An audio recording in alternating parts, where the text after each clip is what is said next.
Bonjour à tous, j'espère que vous allez bien. Alors dans ce nouvel épisode, j'ai le plaisir de vous présenter Gaëlle. Gaëlle, elle est médium depuis son plus jeune âge et elle pratique entre autres l'écriture automatique et c'est de ça dont elle va nous parler parmi d'autres sujets dans cet entretien. Alors l'écriture automatique, c'est une pratique qui moi personnellement m'a toujours intrigué. L'idée qu'une énergie elle puisse prendre possession d'une partie de notre corps, je trouve que ça a quelque chose de moitié flippant, moitié fascinant. Et donc, eh bien, j'ai eu le plaisir de creuser ce sujet, entre autres donc, avec Gaëlle, que je remercie encore d'avoir accepté mon invitation. Pour ceux d'entre vous qui écoutez cette interview sur YouTube, vous pourrez retrouver un exemple d'une feuille sur laquelle Gaëlle a canalisé en écriture automatique. Ça vous permettra de constater que on est bien loin de l'écriture classique. Je vous souhaite une bonne écoute et je vous remercie encore et toujours pour votre fidélité.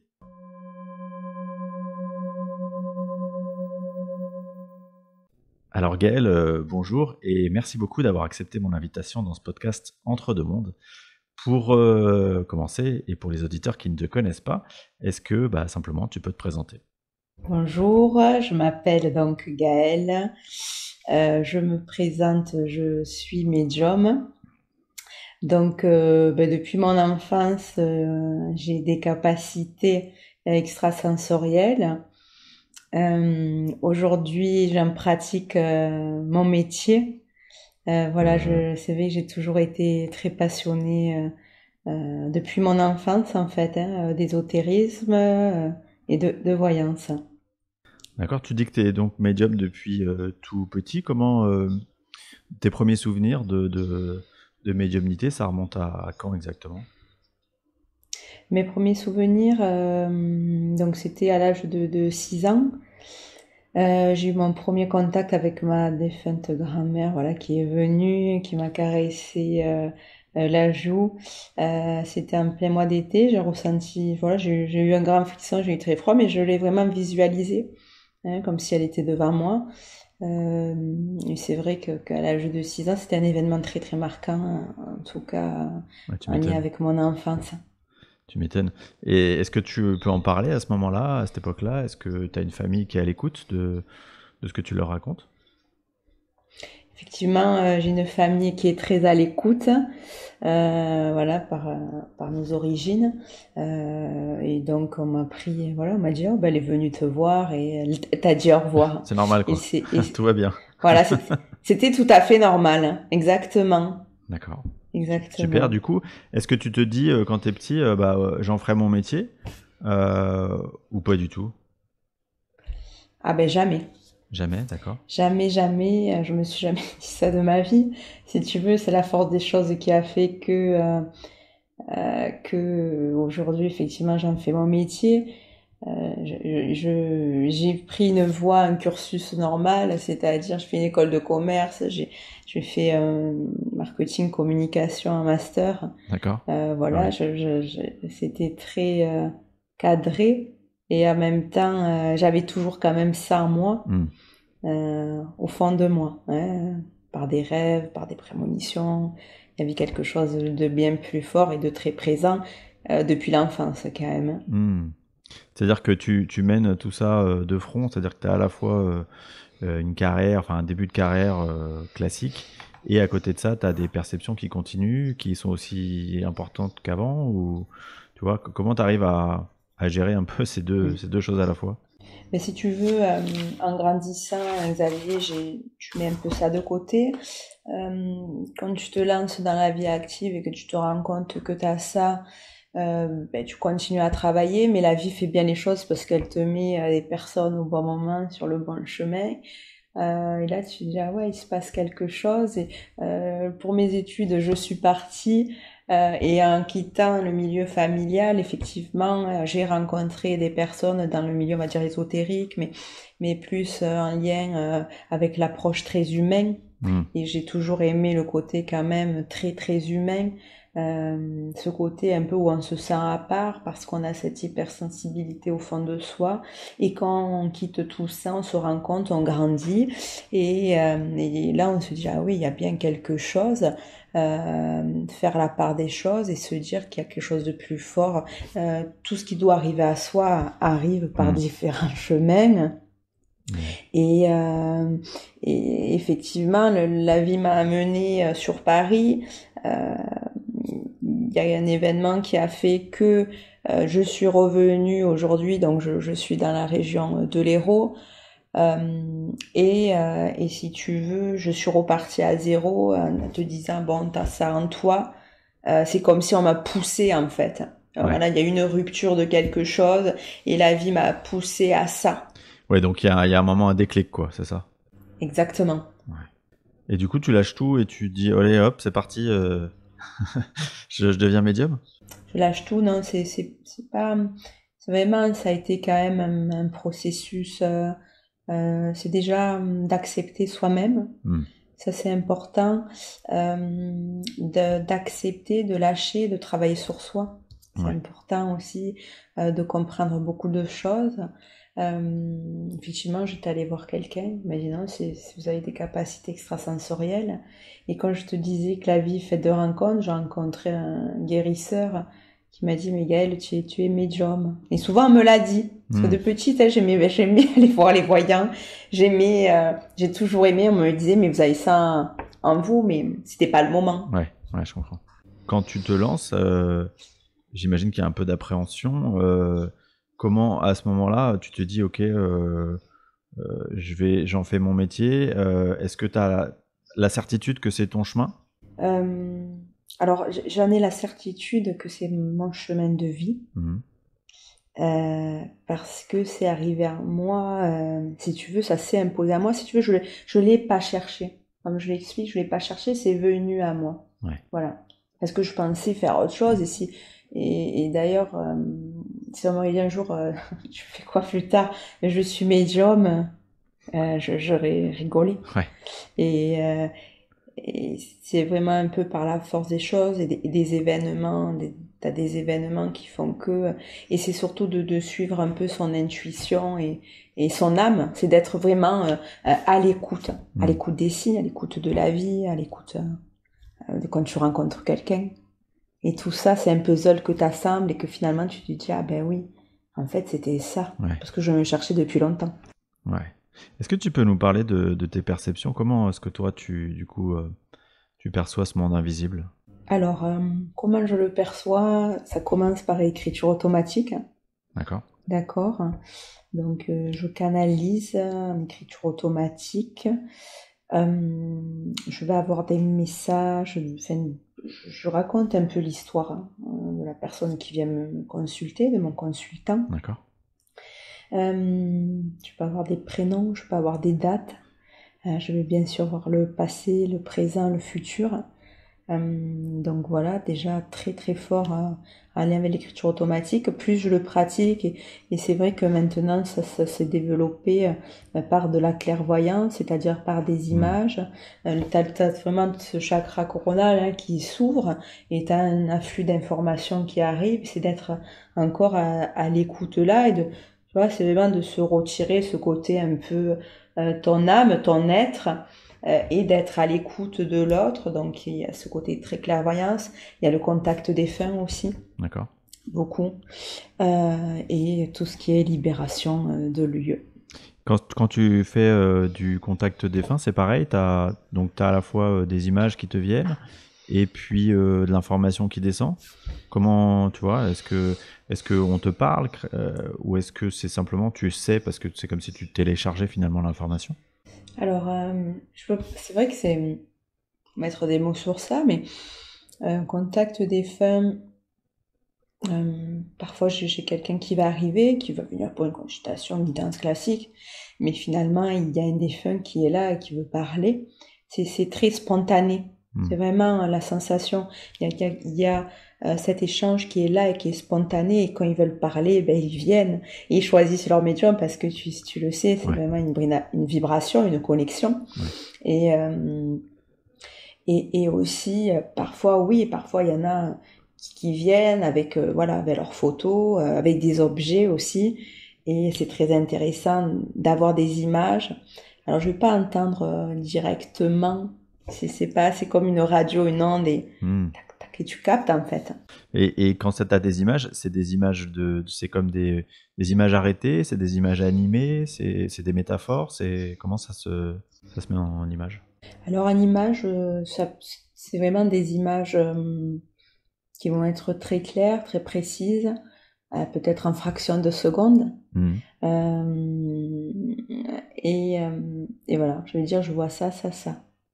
C'est vraiment essayer d'être le plus précise possible et de demander. Je demande. Voilà, est-ce que je peux avoir un prénom? Est-ce que je peux avoir un signe? Est-ce que je peux avoir quelque chose pour que ça soit vraiment la bonne personne aussi? Ça, c'est important. Ouais, c'est parce que ça t'arrive de te planter ou de pas avoir les bonnes personnes qui viennent? Non, c'est pas le fait de se tromper, c'est plus le fait d'être sûr d'avoir la personne qu'on contacte, que ce soit la bonne. Parce que parfois, effectivement, il peut y avoir peut-être des amérantes ou peut-être aussi mon état aussi. Ah oui. C'est vrai que quand on fait des contacts défunts, mais il faut être quand même avec des bonnes énergies, d'être dans une bonne vibration, verticalité quoi. Ouais. et voilà. Et ça veut dire que parfois, quand tu fais des contacts défunts, tu peux avoir des amérantes qui vont venir un peu parasiter et qui vont te parler ou qui vont essayer de se faire passer pour... C'est possible, bien sûr. C'est pour ça que c'est important de demander de la précision. Parce qu'il y a du bas astral, il y a du haut astral, et faire attention parce qu'on ouvre des portes et parce que c'est pas un jeu. Voilà, c'est un art, c'est un respect, et c'est un respect de ce monde invisible. Et c'est pour ça que c'est important, toujours aussi, je le dis, mais d'être bien protégé. Hein, voilà, par l'intention. Justement, j'allais te demander comment on se protège quand on est médium, comment on apprend à se protéger de tout ça, et toi, au quotidien, c'est quoi? C'est des rituels? Comment ça fonctionne? C'est des intentions? Alors, déjà, tu apprends sur le tas. Après, pour ma part, je vais parler personnellement parce que chaque personne est différente. Effectivement, ça va être avec une prière, ça va être avec de bougies, de l'encens, ça va être avec des minéraux. Voilà, parce que le médium peut choquer les émotions de l'autre, donc les minéraux. T'as les plantes aussi qui sont très bien, et d'être dans l'intention et de demander voilà toujours cette lumière et cette protection. En tout cas, pour ma part, je parle personnellement bien sûr, mais c'est important. Ouais, ok. Parce que pour moi, je dis à chaque fois, c'est sacré et on s'amuse pas. J'avais fait un épisode sur tout ce qui est Ouija et tu sais, spiritisme. Effectivement, parce que c'est des trucs qui sont un peu à la mode, mais qui pour moi me paraissent, vu de ma fenêtre, assez dangereux. Est-ce que tu vois, toi, des gens justement qui ont pu avoir recours à ce genre de jeu entre guillemets, enfin qui l'ont vu comme un jeu et qui ont eu des problèmes, des attachements, des entités ou des genres de choses? Effectivement, une histoire, une fois, j'ai 3 personnes qui m'appellent, enfin, elles se sont amusées à faire de l'écriture automatique. On s'amuse pas, quoi. On n'est pas, on ouvre des portes, encore une fois. Enfin, il faut être bien ancré. Hein, c'est un ancrage à avoir. Puis on appelle quelque chose, cette vibration, quelque chose de plus fort. Et pour moi, enfin, c'est quelque chose, en tout cas personnellement, encore une fois, mais la Ouija, c'est quelque chose que j'aime pas. Que voilà, c'est pas quelque chose qui me parle, en tout cas dans ma vibration, et c'est pas quelque chose à laquelle je m'amuserais à faire. D'accord? Et c'est quelque chose effectivement que je déconseille de faire. Parce qu'il faut être ou accompagné d'un médium professionnel, et même encore parce qu'il peut y avoir des risques. Ben oui, c'est pas un jeu. Parce qu'en fait, concrètement, quand tu fais de la Ouija, tu envoies une intention dans l'univers. Cette intention, elle est captée par n'importe quelle âme potentiellement errante et qui va venir dire ce qu'elle veut en fait et faire ce qu'elle veut surtout. Donc si t'as de la chance, tout va bien, elle est bienveillante. Si t'as un peu moins de chance, elle est un peu moins bienveillante, quoi. C'est ça? Exactement. Puis après, enfin, voilà, ça peut avoir des conséquences sur ta vie physique, et après il faut s'en débarrasser, donc il faut faire une libération, un nettoyage, Et on s'amuse pas à appeler, on s'amuse pas quand on connaît pas. Mais c'est vrai que c'est quelque chose, moi en tout cas, qui ne me parle pas, c'est clair. Alors, tu as commencé du coup tout à l'heure à parler de l'écriture automatique que tu pratiques. C'est donc l'une de tes services, des services que tu proposes. Est-ce que tu peux nous en parler, pardon, parce que c'est un truc assez particulier pour le coup. J'en ai pas encore parlé sur ce podcast. Comment ça fonctionne te concernant? Alors, l'écriture automatique, déjà il faut prendre au tout début, c'est-à-dire la première fois, je suis quelqu'un qui aime écrire, j'écrivais un peu tous les ressentis, tout ça, et un soir j'écris, oh, et là ma main elle part, et je comprends pas ce qui se passe, et je signe un texte de mon grand-père défunt. Voilà, un texte un peu boussole sur ma vie. Je me suis dit, c'est quoi ça? Oh là là. Et là, quand je lâche, je me mets à pleurer puisque j'étais vraiment pris d'une forte émotion. Et j'appelle un oncle à moi qui me dit, t'as fait ta première écriture automatique? Ah ouais, c'est ça. Ben c'est chaud, hein. Et, euh, et aujourd'hui, non, aujourd'hui, j'arrive à le gérer très très bien puisque c'est partie intégrante de moi. Comment ça se manifeste? Ça se manifeste, si tu veux. Je sais pas, voilà, je prends mon stylo, je fais des ronds, des ronds, des ronds, des ronds, des ronds, et voilà, et je commence à écrire. Euh, et ma main part très très très vite. On me déroule vraiment l'histoire de la personne que je canalise en face de moi. Euh, et d'un coup, ça s'arrête. Voilà. Mais après, j'ai toujours, si tu veux, j'ai toujours ma conscience, j'ai toujours mon esprit qui est là, et à tout moment, je peux dire non. Mais ma main écrit. Voilà. Mais est-ce que tu sais qui t'envoie toutes ces informations? Est-ce que c'est les guides de la personne? Est-ce que c'est une autre énergie? Est-ce que tu vois, est-ce que tu arrives à savoir, à connaître l'identité de quelque part qui prend le contrôle de ta main ou de ton bras? Alors, bien sûr, hein, en tout cas, pour moi, c'est mon guide. D'accord? Et avant que je pratique ça, je demande toujours l'intention de mes protecteurs. Mais si tu veux, dans l'intention, j'ai toujours mon guide qui est là et qui m'assiste. Donc c'est tout le temps la même sensation, c'est-à-dire que tu as toujours ça s'arrête comment ça se passe? C'est-à-dire que tu as l'impression que tu contrôles plus ton poignet, ton bras, ça va C'est jusqu'où? vraiment le bras, la main. Tu sais, c'est comme si je perdais, ouais, ce contrôle-là, et ça écrit seul. Et à un moment donné, bon, quand je demande que ça arrête, ça arrête.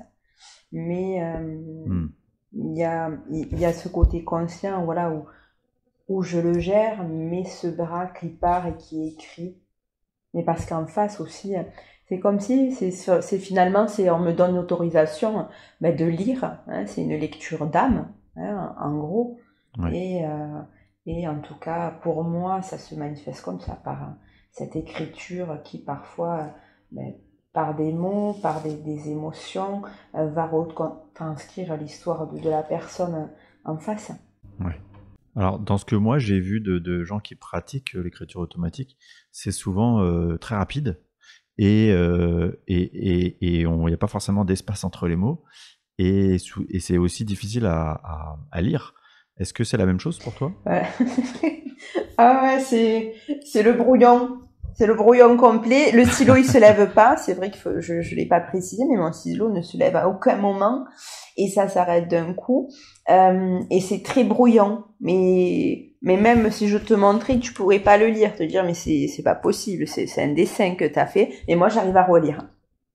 C'est parce que ça me traverse tellement ma conscience et mon esprit que c'est comme si j'avais ce texte, parce que tu es en transe aussi en même temps, et tu as ce texte-là dans ta conscience qui est retranscrit sur un papier. Et donc ce même papier, et imaginons que tu le lis, je sais pas, 3 semaines après, tu arrives à le relire aussi, ou c'est parce que au tout début c'est imprimé dans ta conscience, donc tu sais, mais après c'est comme si ça s'estompait? Non, après c'est vraiment sur le moment.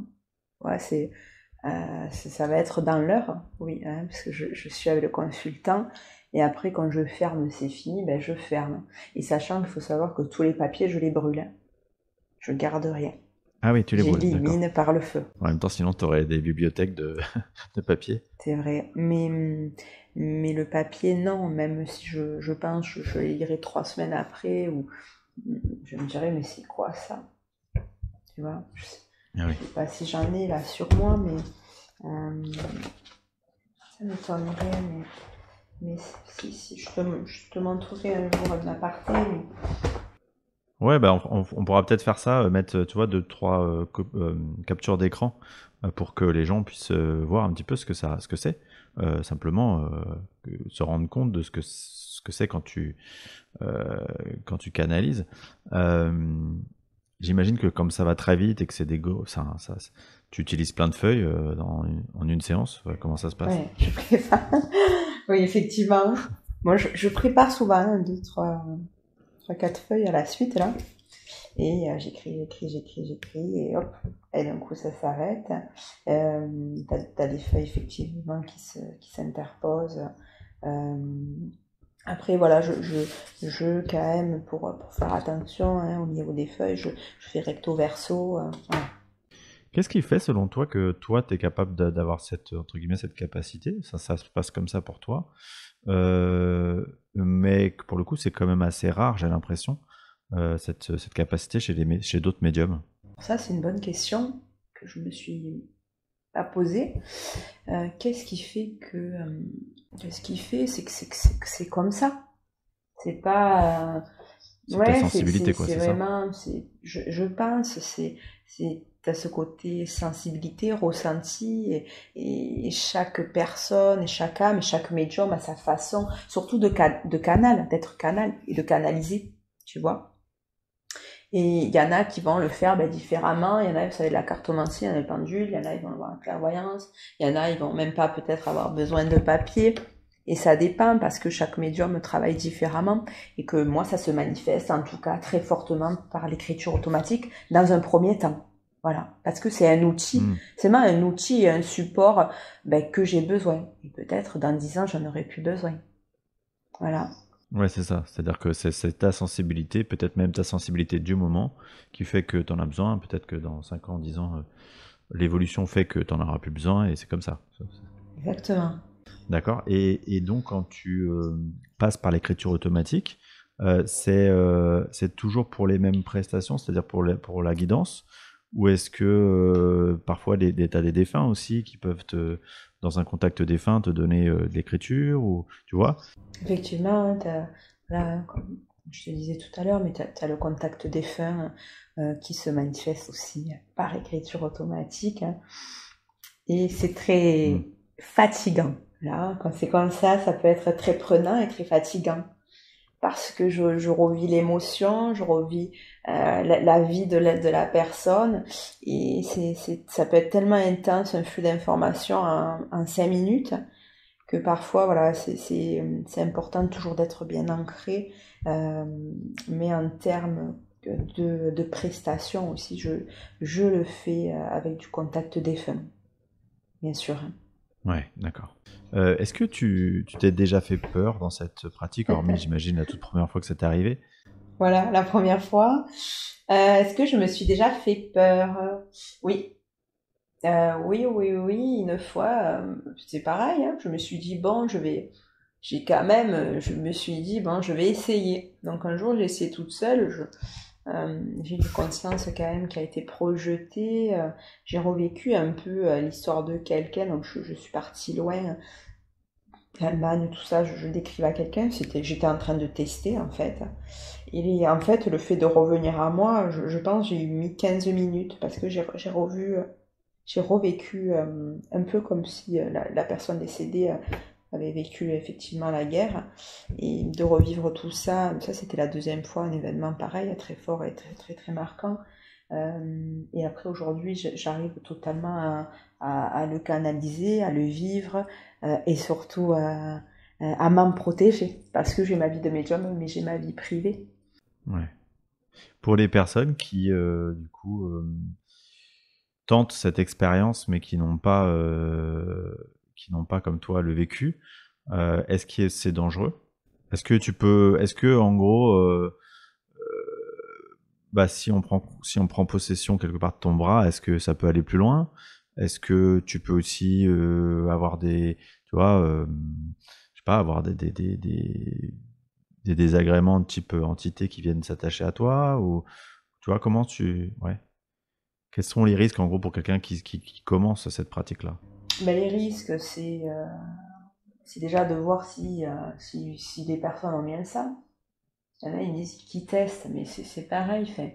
Effectivement, tu peux avoir des entités, tu peux avoir une base astrale, tu peux avoir, enfin, il peut t'arriver des catastrophes parce que tu joues. Mais il faut faire vraiment ça parce que ça fait partie intégrante de toi et parce que, pour moi, parce que tu as ça en toi. Tu vois, c'est un appel et c'est pas un jeu. Effectivement, les désagréments, pour moi, qu'il pourrait y avoir, oui, des entités, et après, il te faut faire des nettoyages énergétiques, quoi.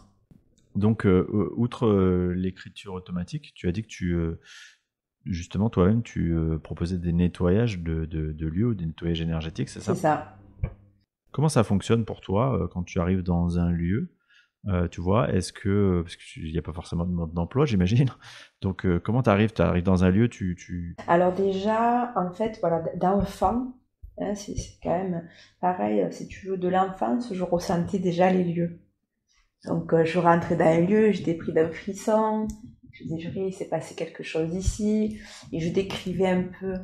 Alors moi, mon père toujours me disait, ah ben ouais, c'est ça et tout, parce qu'il y a beaucoup de ressentis aussi. Et là, dernièrement, tu vois, j'ai libéré un lieu. Euh, Comment ça se passe? Ben, on m'appelle, je demande à distance les plans, je regarde les photos. Déjà, je demande aussi, hein, je demande, j'y vais pas comme ça. Effectivement, ben, parfois, il peut la maison, et c'est pour ça qu'on achète un lieu, une maison, il faut faire attention à l'histoire de la maison, au passé, au mur, parce que tu peux avoir ben, des émotions, tu peux avoir des émotions qui ont été gardées dans les murs, mais tu peux avoir aussi des entités dans le lieu. Et après, ben, il faut le nettoyer. Donc par un nettoyage, libération de lieu, effectivement avec des prières, des bougies. Quand il y a des entités, il faut faire du soufre, charbon, soufre, voilà, et avec des techniques aussi. Hein.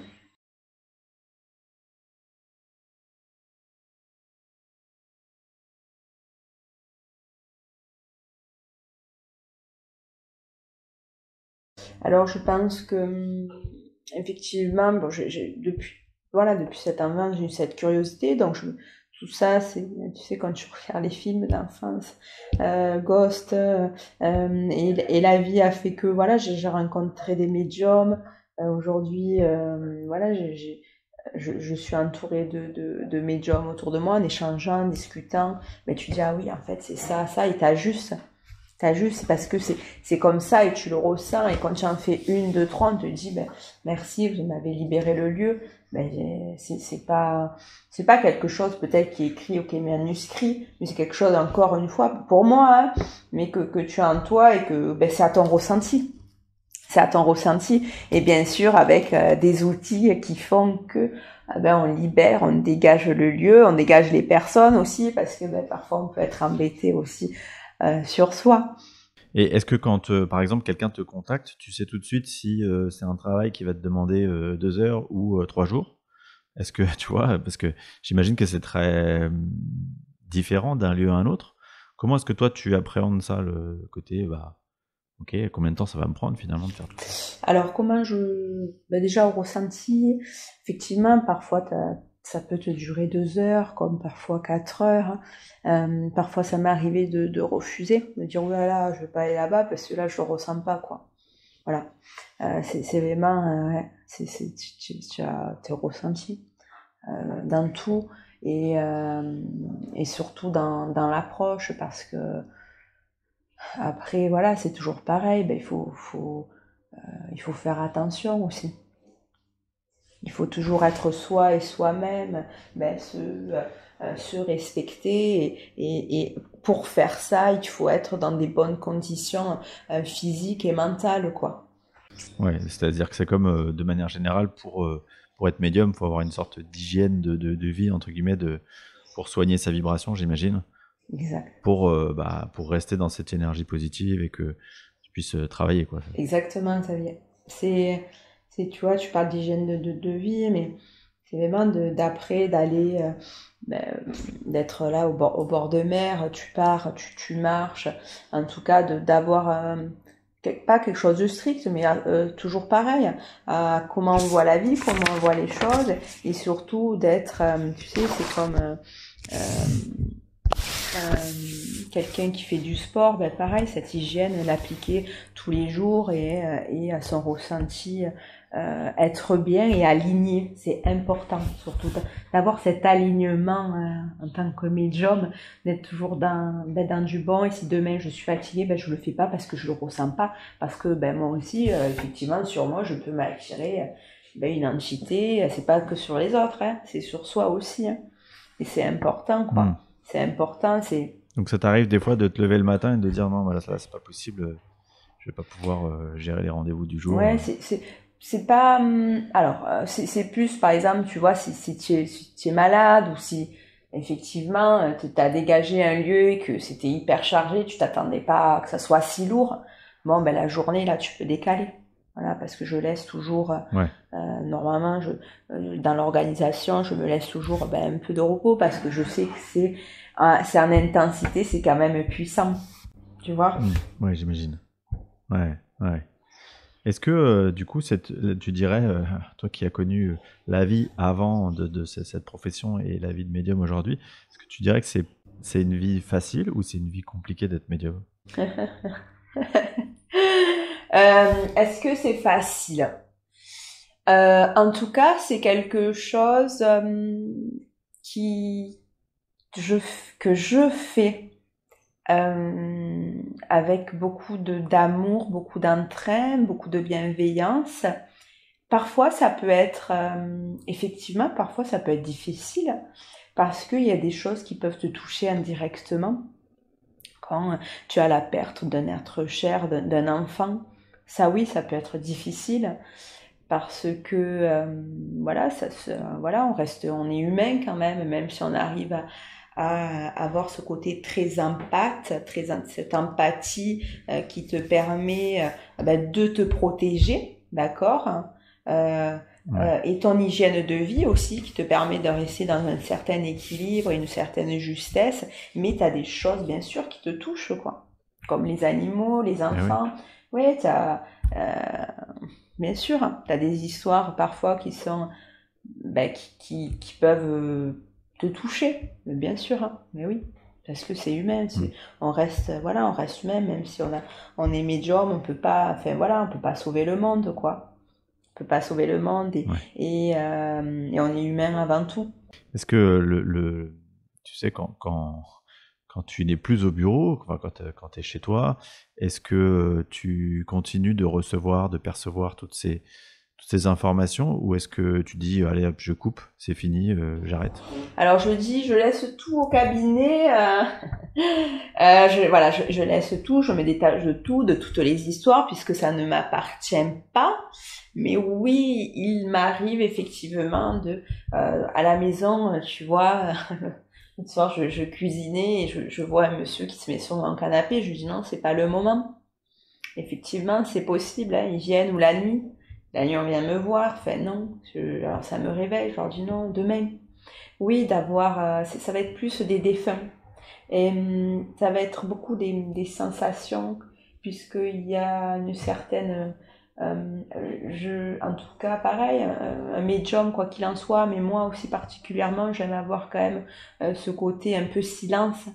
Ce silence silence mental aussi, tu vois, qui me permet de me poser, de m'ancrer et de me libérer de tout ça. Parce que pour canaliser, il faut vraiment que ta conscience soit libre il faut pas de tracas dans ta vie. Ouais, mais ouais. Et est-ce que tu dirais que finalement être médium, ça peut un peu dénaturer ton rapport aux autres? Parce que en fait, j'ai pas mal de médiums dans mon entourage et certains me disent, ce qui est compliqué, c'est que parfois, quand tu as des gens qui te parlent, tu sais pas s'ils parlent à la personne ou s'ils parlent au médium et qui veulent, tu vois, des infos de leur guide ou des guidances. Ouais, c'est effectivement, il y a une autre approche, on le voit différemment, c'est clair. Mais après, mes proches qui me connaissent, voilà, ils savent comment je suis et il y a la Gaëlle dans la vie privée, dans la vie professionnelle. Et s'il y en a, eh ben ils veulent un rendez-vous. Enfin, ils commencent à parler. Je leur dis ben on prend un rendez-vous quoi, parce que là c'est pas le moment. Hein. Voilà, c'est pas le moment. Donc parce que voilà, je suis pas connectée.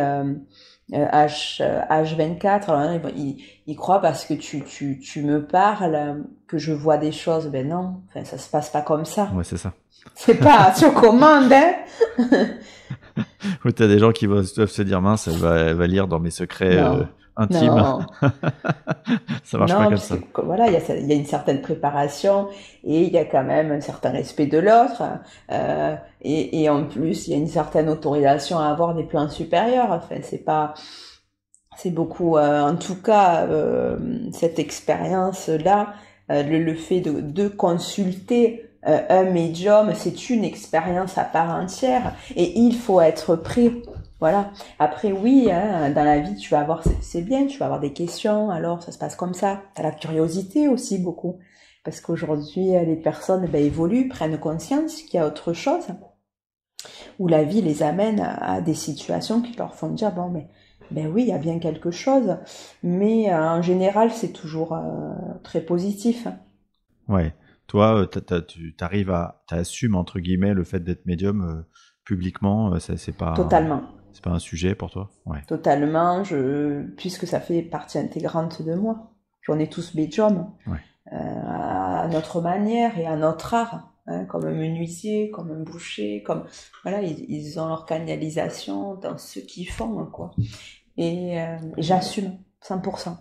Ah, c'est marrant que tu dises ça, qu'on est tous médiums à notre façon, parce que c'est très proche de ma façon de voir les choses. C'est-à-dire que moi j'ai la sensation, et tu me diras ce que tu en penses, que quand dans ce qu'on fait, dans ce qu'on aime, dans ce qu'on fait avec le plus de cœur, quelque part il y a une partie de nous qui canalise, voilà, qui est connectée en tout cas à des plans subtils, et qui est qu'on se rapproche finalement au plus juste de qui on est vraiment. Même si on n'est pas on n'est pas médium à capter des défunts par exemple, mais on est médium d'une certaine manière, on canalise quand même, on est connecté à ces mondes subtils en permanence, quoi. Mais oui, mais tout à fait, Xavier, même toi, effectivement, par ton approche, tu as cette médiumnité, tu as cette vibration et tu as cette intégrité par les mots que tu vas utiliser pour soigner les mots, hein, MAUX. Et effectivement, tu es médium à toi, par ta vibration, par ce que tu es. Et chaque personne, pour moi en tout cas, est là pour une mission précise, avec cet équilibre et cette verticalité par rapport à son métier ou à ce qu'elle fait. Est-ce que toi personnellement tu arrives tu sais, à capter des informations qui te concernent ou à te faire avoir tes propres éléments de guidance personnelle, ou est-ce que c'est toujours plus difficile pour soi que pour les autres? Alors, je vais être guidée, je vais ressentir, ça oui, ça non, ça c'est ok, c'est fluide. Ah, là ça bloque, là, ça va être plus, je vais être à l'écoute, mais effectivement je consulte, chaque année j'aime bien, je consulte un confrère ou une consoeur, parce que voilà, après ça va être plus peut-être par les messages, les messages, oui, par les rêves, mais même si je regarde pour moi, je vais dire bon, je vais mettre mon avis personnel et c'est pas bon. Ouais. C'est-à-dire qu'il y a ton mental qui va rentrer en C'est jeu, quoi. ça. C'est toujours comme ça. Ok, bah écoute, avant qu'on termine cet entretien, j'aimerais te demander si tu as des livres qui, toi, t'ont aidé dans ce parcours. En tout cas, des livres à conseiller aux personnes voilà, qui s'intéressent à tous ces sujets-là. Oui, j'en ai des livres. il y a des auteurs, il y a cette curiosité, effectivement, quand j'ai cherché tout ça. T'as Patricia Daré, je sais pas si on peut trop dire les Ouais. noms, mais Oui, hein, oui, il y a tu peux. Stéphane Alix, voilà, un peu tout ce qui est enquête extraordinaire aussi. Sur Netflix, il y a La vie après la mort, c'est un documentaire qui est incroyable et qui explique par rapport au médium aussi, tous les incorporations, et comment ça peut être. En termes de livres, c'est vrai que tu as une multitude sur les ouvertures de conscience, mais pour moi, j'aime beaucoup l'approche de Maud Christine aussi, par rapport à tout ce qui est comment elle va interpréter, par rapport à la conscience, par rapport à l'énergie. Et il y a ça. Après, des titres exacts, là, j'en ai pas sous. Enfin, c'est plutôt des auteurs, voilà, que j'aime beaucoup. Ok. Mm. Ok, très bien. Et j'ai une dernière question que je pose toujours aux invités que je reçois dans ce podcast. C'est finalement quel serait le conseil que tu pourrais donner aux personnes qui s'ouvrent à ce monde de la spiritualité? Alors, je pourrais leur donner un conseil qui est de s'écouter.